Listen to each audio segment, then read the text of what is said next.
সুপ্রিয় দর্শক, আমরা দেখতে পাচ্ছি এক ভাই আমাদের ফুলকপি কাটতেছে। তো আমরা জানবো তার সাথে কতগুলো এখানে ফুলকপি চাষ হচ্ছে। ভাই আসসালামু আলাইকুম। ওয়ালাইকুম সালাম। ভাই কেমন আছেন? আছি ভালো, আলহামদুলিল্লাহ।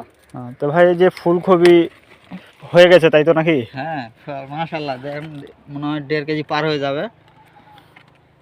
দুটো তো দেখি এক সাইজ মনে হয়, হ্যাঁ। অনেক হয়ে গেছে। তো আমাদের এই লোকেশনটা কোথায় ভাই?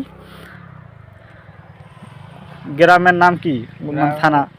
থানা বিরল, আর গ্রাম? গ্রাম রানীপুকুর। এখানে কতটুকু জমিতে ফুলকপি চাষ হচ্ছে? এখানে প্রায় 10 কাঠা উঠে আছে। 10 কাঠা। বর্তমান বাজারে কত করে বিক্রি হচ্ছে? 55 টাকা কেজি। 55 টাকা কেজি, তাহলে তো অনেক লাভবান হওয়ার একটা ফসল। তো জনগণ, আপনারা তো শুনলেন, এখানে আমাদের দিনাজপুর জেলা বিরল থানার 10 নম্বর রানীপুকুর ফাজিলপুর গ্রামে ফুলকপি প্রায় 10 কাঠা মাটিতে চাষ হচ্ছে। তো ফুলকপির একটা সাইজ 1 থেকে 1.5 কেজি পর্যন্ত হয়ে গেছে। আপনারাও চাইলে কিন্তু ফুলকপি চাষ করতে পারবেন অল্প সময়ের মধ্যে। লাভজনক হওয়ার সম্ভাবনাটা অনেক বেশি।